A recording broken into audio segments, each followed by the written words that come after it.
This is a Sport Lounge reaching you live from the studio of Voice of the People 96.1 FM Abuja. This is the voice of Franklin Imona, the one you love to call Uncle Fine Boy, because I am the finest uncle talking sports in the capital city and beyond. The one you love to call the Sports Chef, because I love dishing sports stories hot and spicy, just the way you always like it. On the show today, I will be taking you to the camp of the Super Eagles as well as the camp of the Super Falcons. Information reaching us that the Flamingos are set to play a friendly game against one of the powerhouses. Talking about underage women football. And I will be giving you the latest from Castina United following the purported FIFA ban to this team. And as well, I will be taking you to the camp of table tennis, where it's going down. Also, it is a match day live in the Euros. It was a shocker yesterday, where one man said we gave our best, but it was not good enough. Yamin Lamal, and of course, a certain Rabiot of France have so much going on with each other. All these and of course and many more loading on the show. Of course, I will be giving you update from the Wimbledon shocker. Yes, a shocker. It went down yesterday. Come on, let me go on this breather. When I return, I will be moving straight to the local scene. It's unfortunate I will be live solo on the show. Yes, I will be going solo because my guys are unavoidably absent. No thanks to the rains that have been pouring. Perhaps in the course of the show they might join me, but for now it is just me, myself and I, and of course you out there listening to the sound of my voice. When it's time for me to open my phone line, I would definitely open the phone line to get your thoughts. But come on, take the number. It is 0808 312 8618. It is 0808 312 8618. On WhatsApp, it is 0700 010 961 961. It is 0700 010 961 961. That is the number you can send your WhatsApp voice note, WhatsApp message, as well as your WhatsApp call. Yes, feel free to hit me on that number. And of course, we are live on YouTube. It is a Voice of the People 96.1 FM Abuja. Voice of the People 96.1 FM Abuja. For short, it is a VOP 96.1 Abuja. Do it to like, share, comment, and be part of our WhatsApp family. On Radio Garden, where you get to listen to us from any part of the world. Yes, it is a Voice of the People 96.1 Abuja. Same address, VOP 961 Abuja. One man, just like I said, perhaps in the course of the show they might join me, and it joins me on the show. Mr. J, good to have you join me to talk sport. Thank you very much, Uncle Fine Boy. It's sports time. Yeah, we talked so much about the change in times yesterday, and I hope our listeners are coming along with us with the changes, which is the only thing that is permanent. But notwithstanding, what is important here is for us to talk sport, and let's have a sporty ride. All right, so let's move straight to the local scene.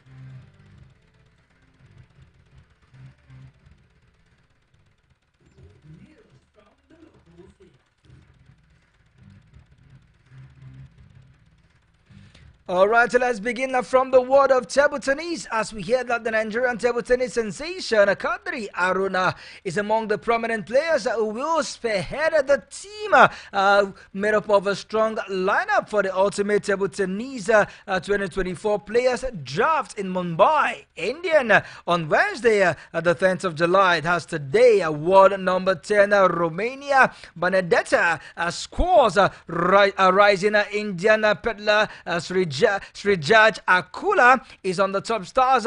Is one of the top stars, I beg your pardon, to star alongside the Nigerian, who is ranked 16th in the world. 29-year-old Benedetta will be making her third appearance. While Kadri, who is ranked 16 in the world, will be returning for his fourth appearance. While world number 67 players, including 8 foreign men and women, will be part of the players' draft, and 43 players will be drafted to the team.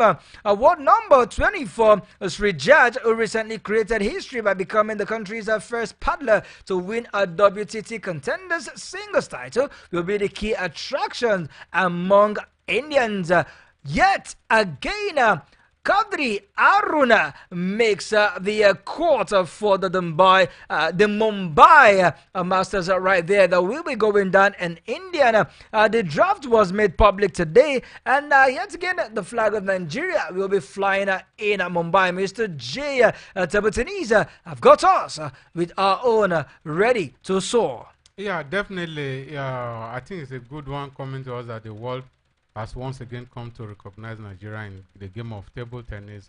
And if you have to be serious and you want to be serious in this, in any tournament or any game you are organizing, and you have a player like Aruna Kodri, who ranked 16th in the world, I think it's a very good one for him, and I expect him to go in and put in a very nice performance to still increase to step up his ranking in the world. I think this will do him a favor. He's always there. Now, this is my challenge.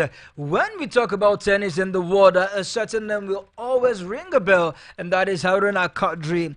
Isn't it about time where we begin to groom young table tennis players that will easily, seamlessly slot into the shoes of Aruna Kadri, if not exactly shoe size, but something close to it? Because we saw the light from information we just gathered from Indian. We have got some new players coming in from the likes of Belgium and Benedita. She's also the new, though Benedita will be making a third appearance, but she still have other of our country men and women in there. But for Nigeria, it is only Aruna Kadri. Shouldn't we be worried? Yeah, I think it's a very it's a call for serious concern that we have one man who is known there, and if we are talking of tennis, table tennis, we can beat our chest that we'll have Aruna Kadri. What effort are we making to have someone when Aruna Kadri is no more in the fame, when he's no more active to represent the nation?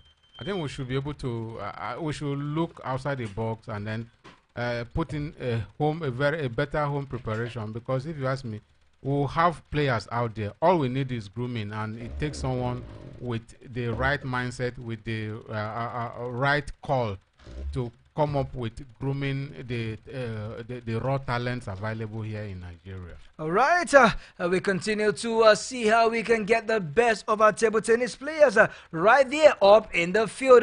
Let's stick with table tennis as we hear that a few days to the kickoff of the Olympics table tennis event at the Paris. Of course, this year, the International Table Tennis Federation, ITTF, has 11 at the feat achieved by Nigerian duo of Shegu Toriola and Olufunke Oshonaike, and 3 others for competing in 7 Olympic Games. According to a statement released by the World Table Tennis ruling body, the Olympic game is a breeding ground for legend, but within this elite company exists an even more exclusive circle, that is a club circle, talking about players that have made it to the Olympic consecutively in 7 different times. They've called them the exclusive circle, that is the club circle. These aren't your average Olympians. They are table tennis titans who have defied age, competition, and the odds to compete in a staggering 7 times in the grandest sporting stage. Talking about the Olympics, the governing body, and we all know that Olympics is the highest sporting stage whereby we get to see whatever any nation has to showcase. But these top 7 players you've just mentioned are the players that will definitely have to. Actually, there are 2, but these 2 players have made it to 7 consecutive Olympics, and they are called the Club 7. That is the circle. They call it the Club 7 circle, right? What do we have to say? It's a good one. One man joins us on the show. They haven't been not really drenched by the rain because it's looking dried up. But come on, no thanks for the rain. But he's here with us talking about Chukwunonso Rinzechi. You know him as the Sport Bishop. Good to have you, Sport Bishop, join us. Thank you very much for having me. Like I said, it's been a wetty day. I can't. Abuja has been a different kind of rainfall in the last 3 days, but it is what it is. We keep holding forth, and I'm sure that we get to the studio as much as possible to give you all the best that you can get. Talking about the world of sports. But you were saying something, Fine Boy and MJ, about the 7 club. And I want to ask you a question. I'm not trying to puncture a hole in celebrating the people who have served us for 7 Olympics, the likes of Funke Oshunaike, the likes of Segun Toriola. But the question is, who did they hand over the baton to? That's what we're discussing. Because at the end of the day, don't forget a certain Funke Oshunaike is still, and then she's played in 7 times 4 is how many years? So let's assume 28 years. So imagine an athlete playing for 28 years. How old was she when she started playing tennis? So let's be realistic. As much as I want to say hip hip hooray for doing what they are doing, but let's call it what it is. A spade is a spade. The truth remains. Let's be sincere. Who did they hand over the baton to? What did the Tennis Federation do to ensure that there is a futuristic stance talking about people who will take over from when they stop? So kudos to them for what they've done. But I ask myself, where are the successors? And that's the big question we should be asking. The successors are definitely in the academies. The successors are in the secondary school. The successors those are waiting to be pioneers. And that is why we must continue to give our support and credence to the university game, popularly known as the Nuga Games. As well, where the so-called, I'm using the word so-called in brackets, those are the batting over table tennis, the batting over the track and field, talking about the likes of Musa and the rest. They should be handing over to Sport Bishop. Just before you make you take your case, myself and some journalists we were actually discussing in the early hours of today concerning inter-house sport competitions, our Shell Cup competition. Permit me to also add our Milo basketball competitions. These were the competition that helped us get those talents we are celebrating today, and we celebrated yesteryears. What happens to this competition? Could it be money, or could it be poor administration? Advise other people. They all they do is academic work. In those days, there was a big shot between academic and sport, where everybody was eagerly anticipating the inter-house sport competitions in different. Whether you're taking it to the stadiums, but it was something you were always waiting to hear. You want to represent your house, whether it was green, whether it was white. But we've lost that culture. In the sense that we now have schools where it used to be a prerequisite where, for you to be given license to run a school, you must have a playground. Of course. You must have at least a training pitch. Especially for the primary schools. Absolutely. But now you see schools down in your backyard. We want to primary training. In the rooms. It is shambolic.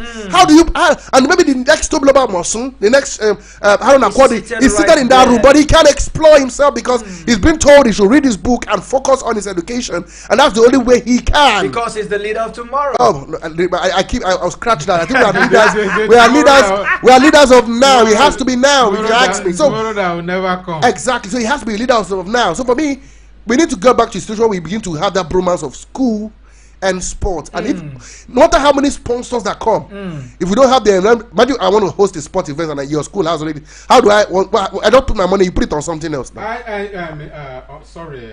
Let me just come in here. I think that if you look at the effect of that thing, that is what the society is teaching now, and we see it having multiple or ripple effects in the society. Back in the days when you talk about schools being regulated properly, you have to meet the requisite criteria before they give you approval. Now they open it, you do this. We know what is making money now. We know what is making waves now. Entertainment. Someone will sit down and then they put you in a room and then they make millions. Don't you like money? Wow. And when these 40 people go and then you see them wasting their time, I'm not here to kick against anything. But when you see that what they end up getting is peanuts. Their allowances and their pay are being withheld. Football, sport in general, and academics must work hand in hand. Today, the country like Spain is celebrating a certain Yamin Lamal, who is doing so well in the Euros. Not forgetting a certain Lionel Andres Messi, that were education and sport. Taking you back to South Africa, a certain Casper Semenya was able to dominate the world even at an early stage, despite having excess testosterone in her system. She was able to combine education and sport of every young athletes. Alright guys, and let's move away from this now and come down still with Nigerian sport, but this time let's touch down football in the Nigerian Premier Football League, as we hear that Katsina United have come out to debunk the news earlier purported yesterday by a certain Peter Noah KC, saying that Katsina United have been banned together with 20 other clubs from Africa and also from players registration. But the management of Katsina United have come out to debunk that report, saying that it was the past management and not the current management of Katsina United. They went further to say that it was a certain player who is from a Niger origin playing for Katsina United. They had some little squabble here and there with the club, though he didn't talking about the spokesperson of the media office, I beg your pardon, of Katsina United, and Nasir Gide. And Nasir Gide came out to say that it was just the foreign best player who was told by the club management that his service was no longer required, though the players and the club had some little understanding, but it was not enough for that to be blown out of proportion, according to the media officer. But he came out to warn the man, talking about Noah Peter, from that kind of a publication, even though Katsina United as a club was listed in the FIFA website. Among players, among clubs that were banned from registering players for 2 transfer window. Then he came out to conclude by saying that the case is inaccurate and the team will find a way to go around it with FIFA. He didn't tell us that the club is not banned from FIFA. I believe they're just trying to do some fire brigade approach, trying to window dress the issue. I think, Mr. J. No, I don't have anything to say, but what is he trying to cover? Why is he trying to push blame onto where they have a certain sport journalist who reported news from FIFA website? When issue is already in the open, you are trying to hide something that is on the street, because the publication on FIFA website is there for everyone to see.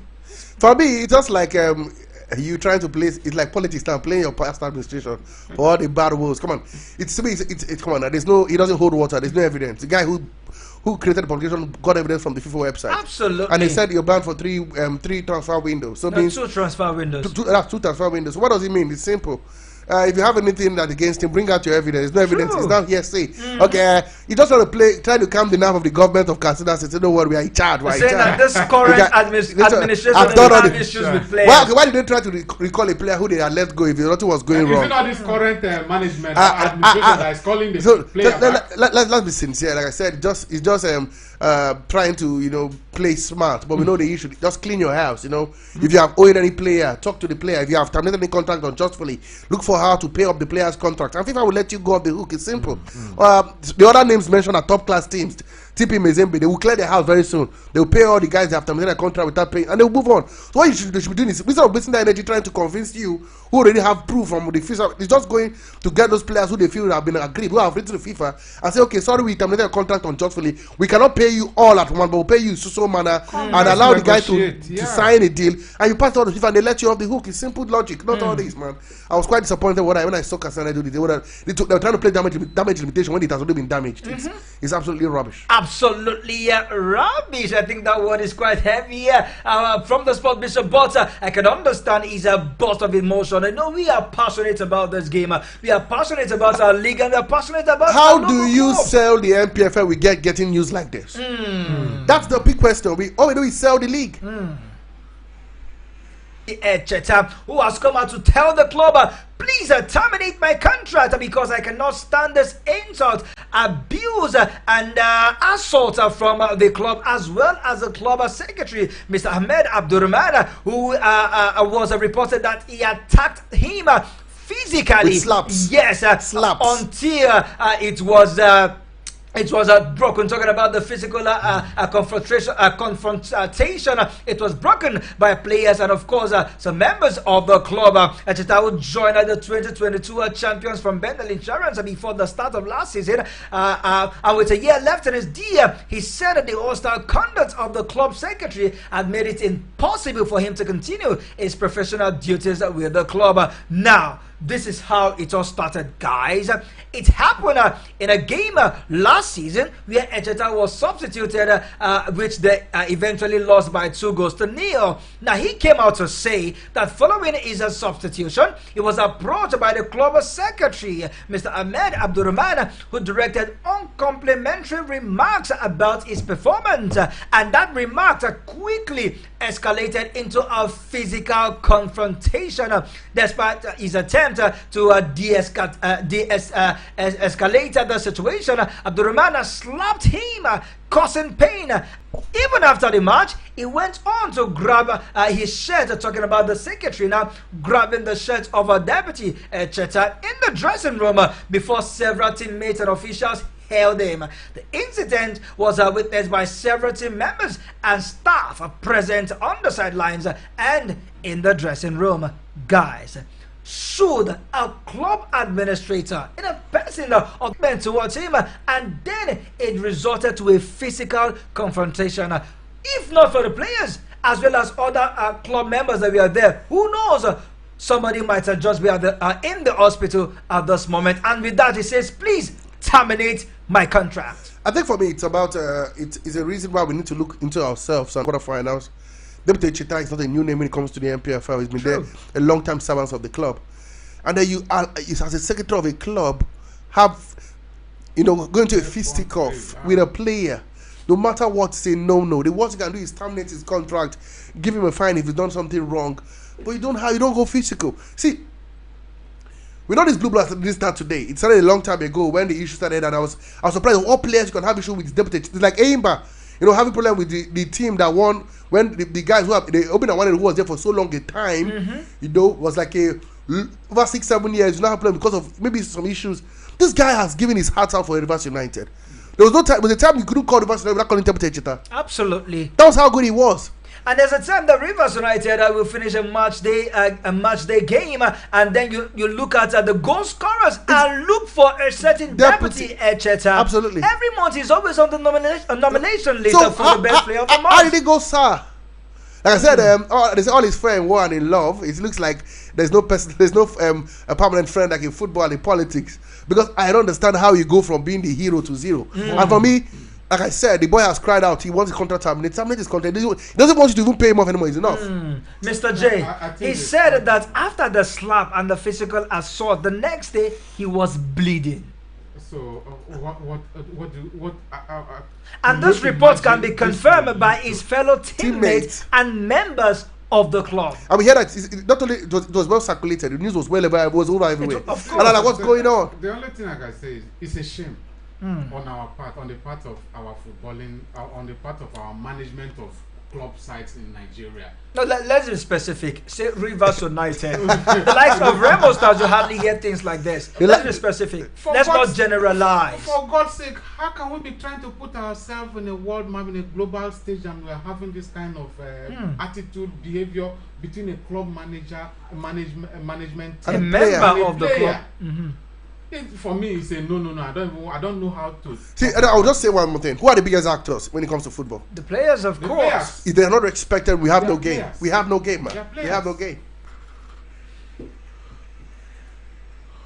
All right, let's move away from the players from the Nigerian Premier Football League as well as the brouhaha with Christina United and come touch down the Olympics as we hear that one player have been replaced by another as a result of the injury to a certain Alimatu Ainde, the coach of the Super Falcons. Coach Randy Waldron has replaced her with a certain Ifoma Onumonu. Yes, she is the woman that have been called up by the coach to replace the injured Ainde, while Regina Otu from Setetiena has been called to join up the four team that will form the alternative players in that squad. A good replacement for fantastic. A certain Ainde. You know, if he was not, you know how much I'm a fan of Ifoma Onumonu. I forgot about. I watched her play her first game for Nigeria in Abuja when she's called it had a brace. That game where Zatoshola was not available, she stepped in number 9 role and she performed very well.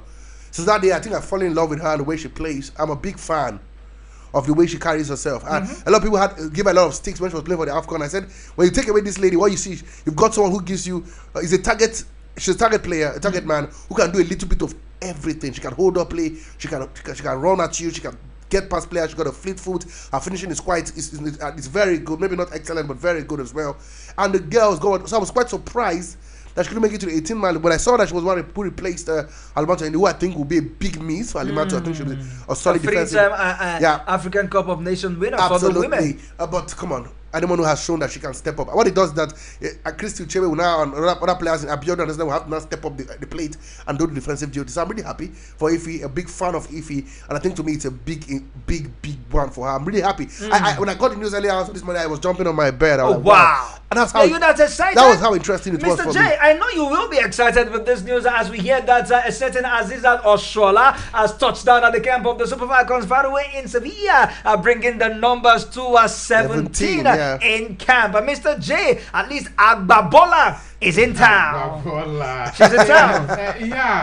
Very nice one, because we're talking of our female football in this country, and who's our number one? in short, not just Nigeria but Africa. Who's the number one female footballer? No one, but Azizat Oshola. I think this year could be the year of Ajibade. No, I mean presently. Is Azizat Oshola? It's Azizat Oshola. And for us to have him in the camp, I think the camp will start booming. Yeah, if this feeling. The feeling and the vibe, I think she'll pick up from her arrival. And we hear that the under-17 Nigerian women team will face Mexico in a friendly game as preparations for the under-17 World Cup when it gets underway. Nigeria, one of the 16 countries that will take part of the World Cup, which will be hosted by the Dominican Republic. Well, the tournament will be held from October the 16th to November the 3rd, 2024. Good friendly game, Mexico. We asked for a friendly. We've got it. Kotolo Kiribankole and his lads will get at least a warm-up game, at least against a Grade A team before they go into the under-17, where they will hope to, supersede their bronze medal they won last time out in India. So I'm pumped up. I know he is as well. So it's a good one for Nigerian football. At least, like I said, we're not getting friendlies. The Falcons will take on Canada before the Olympics. The Falconets will take on Mexico before the under-17. Who knows what the under-20 will be having before their World Cup games as well. So it's a big news when I had that. I was so super excited. Hopefully we'll get to hear from Coach Olokere at some point on what he thinks about the friendly game heading to the under-17 World Cup. When you are playing Mexico, a team in the same continent will the host of Dominican Republic, you get the exact kind of football, the exact kind of feeling, and the exact kind of experience as the tournament begins. All right, stick with us on Voice of the People, 96.1 FM, Abuja, as we go on this short break. When we return, we will be telling you what Gareth Southgate is saying concerning their game later tonight, and what Yamin Lemar has told a certain Adrian Rabiot, who is laughing now.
All right, so welcome back to the second half of your award-winning. I'm having that feeling already. Sports show on a Voice of the People 96.1 FM Abuja. Yes, and of course, it is that time where we connect you to the foreign scene, talking about the second half of the show. But before we do that, let me also let you know that I have the team in the studio. The team that is made up of myself, Uncle Fine Boy, Mr. G, and not forgetting the big one himself, the Sport Bishop. We have given you the best of our local stories in the first half of the show, and of course our phone line is officially open.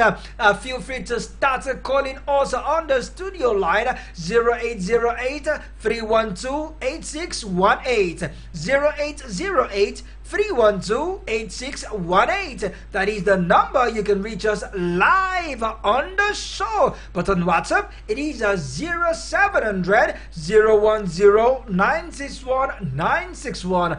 0700 010 961 961. On YouTube, we will definitely take your comment. Feel free to follow us on YouTube. The address is Voice of the People 96.1 Abuja. That is a VOP 961 Abuja. Start dropping your comment on those medium. All right, guys, let's move over now to the foreign scene, shall we? Yes, let's. Yes, we shall.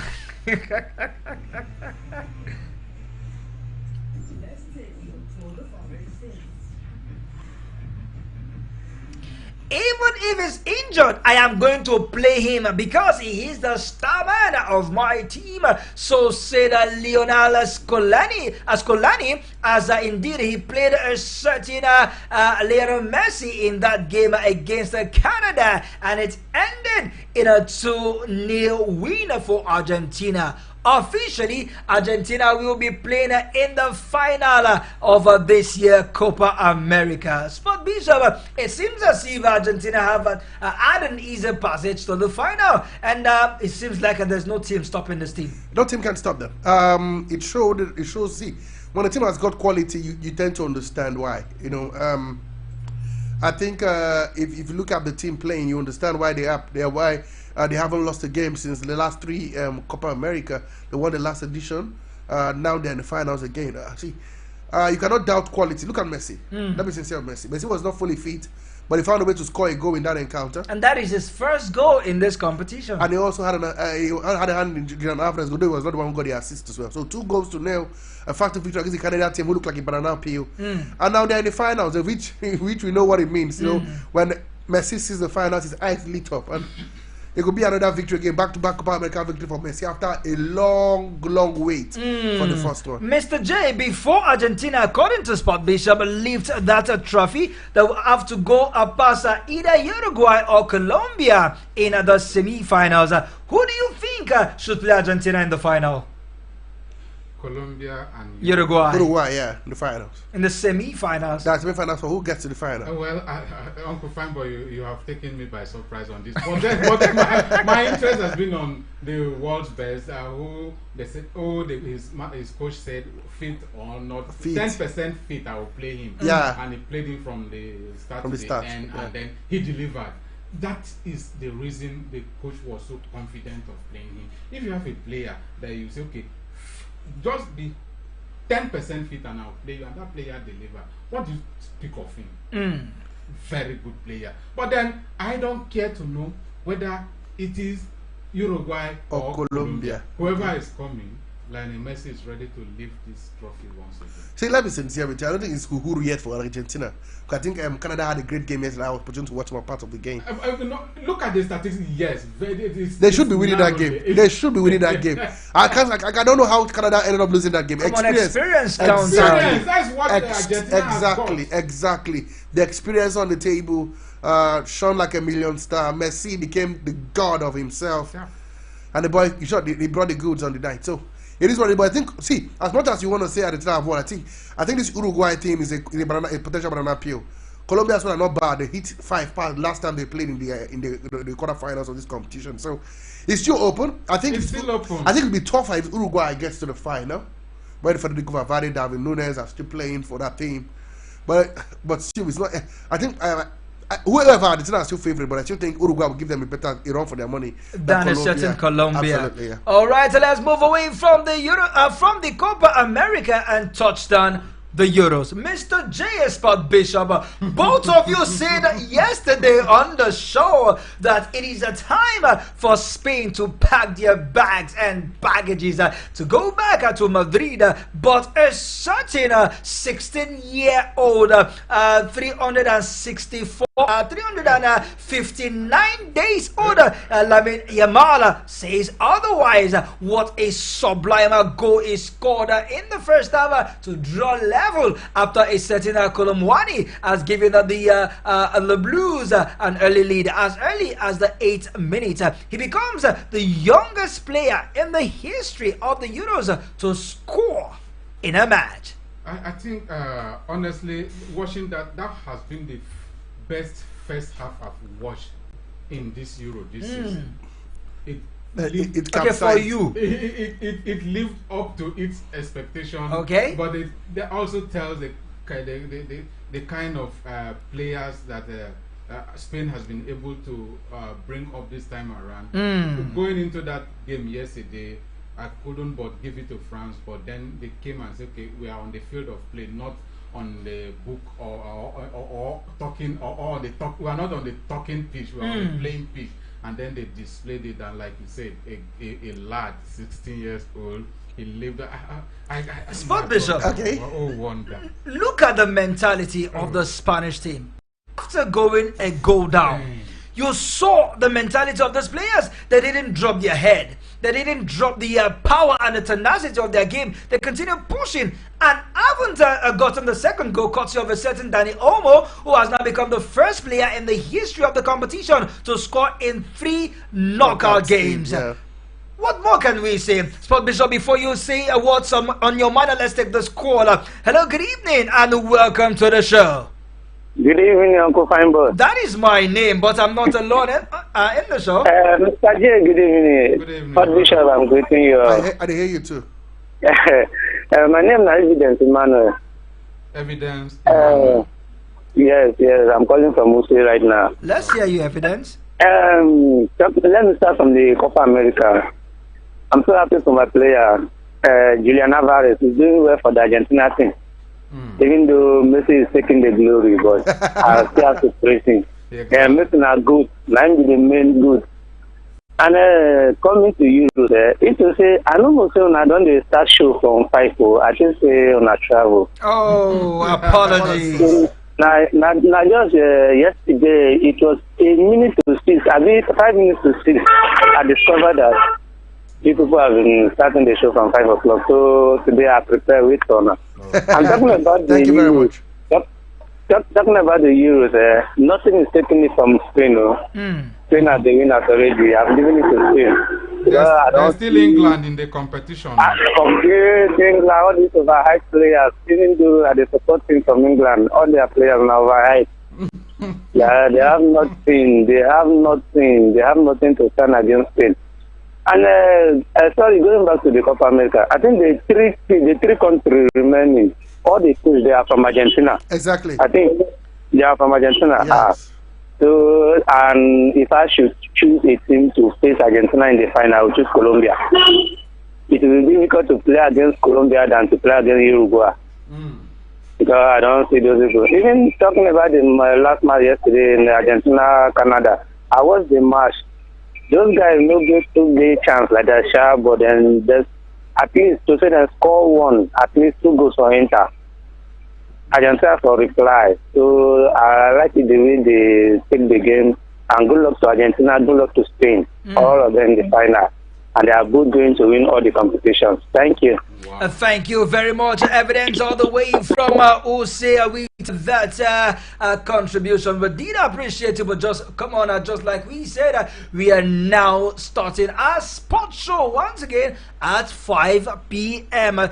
In fact, keep your radio dial locked on to Voice of the People 96.1 FM, and you will definitely get us. Don't switch it. Don't go anywhere. We give you the best, don't we, guys? We give them the best. So keep your radio dial locked, spot on here. But come on, let's still talk about the game yesterday. Once again, the phone line is 312-8618. Keep your calls coming on that number. On WhatsApp, it is 0700 010 961 961 0700 010 961 961. Once again, it is 0808 312 8618. That is the number that you can reach us live on the show. Didier Deschamps, the French coach, came out to say that the players didn't play well. They didn't play according to instruction, and it's certain that Kylian Mbappe was tired. Evidently tired in that game. Is he trying to push the blame to the players, or is taking himself out of the blame? Because if you look at that French national team midfield, it was void of creativity. It was void of a player that knows how to carry the ball from the defense to the attackers. I don't think Deschamps did anything wrong with his selection and substitution. With 4 defensive midfielders and 3 defensive midfielders. If Mbappe was sharp enough, they would have scored 2 or 3 goals. I think he was one of. Instead of saying Mbappe was tired, they would have said Mbappe was more than 4. Mbappe struggled throughout the tournament. I think his only goal he started playing the Euros, which is 3 times now, if I'm not mistaken, or 2 Euros he has played, only a penalty, and that was earlier in this competition. He hasn't hit his stride, he struggled throughout the competition, and the nose injury came into play, and then he didn't just work out for Kylian Mbappe. Look at that chance he had later on that game. It's typical Kylian Mbappe on fire. It's his position. It's like is it fine to say that Mbappe is kind of going down? I don't think so. It's just his form. See, form, it happens to the best of the best. Even Messi, sometimes you get to a point where you should smack the ball. He smacks the ball to the top of the roof. It happens. When he got that ball yesterday, I said, oh, finished. France has a ball. Exactly. That what came to my mind. So you see, as much as we want to blame the coach, but I think some things are not just meant to be. You look at the kind of chances France missed. You're like, on a good day, if France were to score these goals, Spain would have had no answer. Don't forget, Spain were missing the service of Lomand. Lenormand was suspended. Caballero was suspended. Pedri, who was injured. So it was more like a certain guy who was almost 35, 36 years playing right by Jesus Navas. So a chain team, but France did not capitalize on it. So for me, it's not about the coach, it's about the day. It wasn't their day. Spain were the better guys they got their chances back. After those 2 goals by Spain, did they get another chance? They didn't. Not really. But they got the chance back and put it back on net, and the rest is history. And with that, we hear that Didier Deschamps will continue as the head coach of the French national team. Very good decision. He has done well, haven't he? Absolutely. Played in 3 2 finals, 1 World Cup, 1 Euros final. 3 finals in 4 major competitions. And 1 semi-finals. What else? Come on, man. You can't argue with greatness. You want to give the job to Thierry Henry? And one man made it to these finals in the AFCON. But right now, he's jobless. Guys, later tonight it will be the turn of England against the Netherlands. Harry Kane against Virgil van Dijk. Absolutely. It's going to be very, very explosive at the Signal Iduna Park right there in Dortmund, Germany. Guys, what should we be expecting? Jay, what do you think? Last time we checked our crystal ball, and I think one certain player, both of you, Lamal smashed those crystal ball into pieces, But come on, man. I couldn't. When they got the 4th column one, I thought it was going our way. Yes, I was thinking it's going to be a whitewash. Exactly, like I said. Predicting. And then Lamal happened, but that's history. Now, 3 Lions, he coming home or going south. I still do not fancy this English team. But I have not fancied them all through the tournament, and they've got to the semi-finals. So this I should be fancying them so that they could get thrown out of the competition. But it's that easy. I think Netherlands have been a good team. I felt if Turkey were had a little bit of more grit, they should have knocked up Netherlands, but they didn't. And so they're here. And when the big boys play, you can't even. See, to me, I fancy England to go through. Okay, though the lineup is out, though not officially confirmed, but England will be playing the 3-4-2-1 formation, with of course ever-present Jordan Pickford in between the stick, looking at the 3-man defense lineup that Gary Southgate have decided to go with. I'll wait to see whether he goes with Luke Shaw. He said Luke Shaw is 100% ready. McGuay, John Stone, and Kai Walker makes the three-man centre backs. But for the fullback, the left fullback, you have your man, Luke Shaw is there. From the right back, we have a certain surprising face, Bukayo Saka, playing as the right wing back. Looking at the defensive department of the midfield, Declan Rice and Kobe Mino are the man that he has called up to fill that position. Up front will be Jude Bellingham and Phil Foden. Of course, you know the danger man up front, a certain captain, Harry Kane. But I think I don't think he'll go with three-man defense. I don't even think this he will not go with three-man defense. This is not even the lineup I think we should rely on. Well, this is the lineup released by Opta, but it will be confirmed at least 30 minutes. At least 30 minutes to kick off. 1 hour, you might just hear that one player picked up an injury or something. He will not go with this. He will not go with this. See, I think he will stay with his four-man defense. He played all 3 tournaments. And it has worked. Trippier will play at left back. The most rigid manager in this one is Gareth Southgate. But then the Netherlands are playing the 4-3-3 formation. They won't change. Under a certain Ronald Koeman, I told you he would not. Barcelona will suffer loss for letting him go, and they have. All right, and finally, before we pack some baggages out of the studio, let me quickly take these messages. This one says, good evening, this is Franklin from Area 1. Good one for the Super Falcons as Agba Bola reports to camp. All eyes on them, and I wish them a successful outing. Congratulations to Lionel Messi and Argentina, my GOAT. If he wins this one, this space won't contain us is a lie. To contain me, you are off your mic. And for France, knocked out by Spain yesterday is a shocker for me. They should give Spain the giant killers this cup already. Meanwhile, Yamal should be investigated. Bo is punching above his age. Finally on the show, guys, in the world of tennis, a certain world number one, Yannick Sinner, has been knocked out of the Wimbledon by Daniel Medvedev. And for the women, a certain Emma Navarro's dream Wimbledon run has been ended by Italians Gianmina Piolini in that one. Guys, 1 minute to probably brush through your thoughts. It is what it is. I was still waiting for the main. Like now, it's still just knockouts. Let's get to the quarterfinals, and we'll talk about Yannick Sinner. That's a big blow. A good one for Medvedev. A revenge mission of what happened last time out when they met in the semi-final of this same competition last year. All right, guys. I'm sorry. This is where we'll drop anchor, Mr. J. Even